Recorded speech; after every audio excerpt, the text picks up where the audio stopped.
வணக்க நண்பர்களே, இந்த வீடியோவில் நம்ம என்ன செய்தி பார்க்க போகிறோம்னா, விஜய் முயற்சி வீண் போகாது. நடிகர் முத்துக்காளை மனைவி பரிதாபமாக உயிரிழந்த சோகம். கண்கலங்கி நிற்கும் குடும்பம். இணையதளத்தில் வைரலாகும் செய்தி. வாங்க என்ன தகவல் என்ன செய்தின்னு இந்த வீடியோவில் பார்க்கலாம்.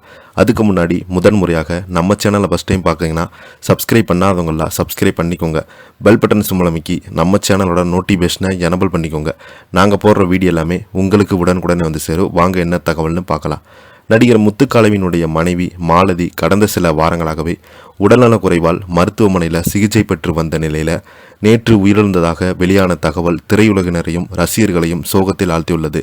கடந்த சில நாட்களாகவே மனைவியினுடைய சிகிச்சைக்காக உதவி கோரி முத்துக்காளை உருக்கமாக பேசிய வீடியோக்கள் சமூக வலைதளங்களில் வைரலான நிலையில் இந்த சோக செய்தி பலரையுமே கண்கலங்க வைத்துள்ளது.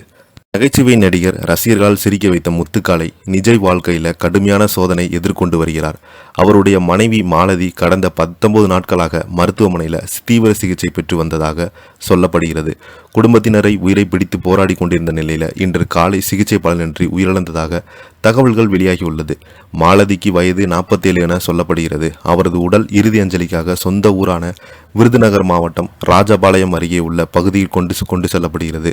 இன்று இரவே இறுதிச் சடங்குகள் நடைபெறும் என சொல்லப்படுகிறது. இந்த சம்பவம் பலரையுமே அதிகமாக பாதித்ததற்கு முக்கியமான காரணம் கடந்த சில நாட்களாகவே முத்துக்காளை தன்னுடைய மனைவிக்காக ஓடிய விதம்தான். பொருளாதார சிக்கலுக்கிடையே மனையை காப்பாற்ற வேண்டும் என்ற ஒரு நோக்கில் அவர் பலரிடம் உதவி கேட்டிருந்தார்.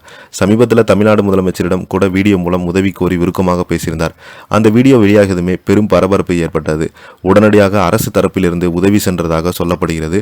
அமைச்சர் ராஜ்மோகன் உள்ளிட்டோர் நேரில் மருத்துவமனைக்கு சென்று குடும்பத்தினரை சந்தித்து ஆறுதல் கூறி சிகிச்சைக்கான உதவிகள் செய்யப்பட்டதாக தகவல்கள் வெளியானது. இதனால் மாலதி குணமடைந்து வீடு திரும்புவார் என்ற நம்பிக்கை குடும்பத்தினுடன் இருந்தது.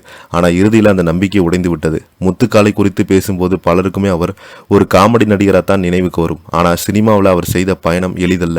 சிறிய கதாபாத்திரங்கள், நகைச்சுவை ரோல்கள், ஸ்டண்ட் தொடர்பான பணிகள் என பல ஆண்டுகள் திரையுலகில் போராடித்தான் இந்த இடத்தை உருவாகிறார்.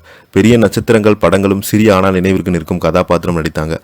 திரையில எப்போதுமே சிரிப்பை கொடுத்தவரின் வாழ்க்கை நிஜத்தில் அதிகமாக பாதித்திருக்குது. மனைவியின் உயிரை காப்பாற்ற போராடிய கணவன் என்ற கோணத்தில் தற்போதுமே பலருமே முத்துக்காளை அவர்களுக்கு ஆறுதல் சொல்லிட்டு வராங்க. சமூக வலைதளங்களில் தற்போது மனைவியை காப்பாற்ற முடிந்த அனைத்தையும் செய்த இது வேதனை தாங்கும் சக்தி கிடைக்க வேண்டும், கடவுள் இந்த குடும்பத்தின் துணை நிற்க வேண்டும் என்று கருத்துக்கள் தெரிவித்து வராங்க. ஒரு கலைஞன் மேடையில் சிரிப்பை கொடுத்தாலும் மேடைக்கு பின்னால் எவ்வளவு கண்ணீர் இருக்கலாம் என்பதை இந்த சம்பவம் மீண்டும் நினைவூட்டுள்ளது. மனைவியை காப்பாற்ற கடைசி வரை போராடிய முத்துக்காளை தற்போது திரையுலகினர் ரசிகரால் ஆறுதல் கூறி வருகிறாங்க. இதை பற்றி நீங்கள் என்ன கீழே உள்ள கமெண்ட் பாக்ஸில் மறக்காமல் பதிவிடுங்க. இந்த வீடியோ பிடிச்சிருந்தா லைக் பண்ணுங்கள், ஷேர் பண்ணுங்கள், கமெண்ட் பண்ணுங்கள். நன்றி, வணக்கம்.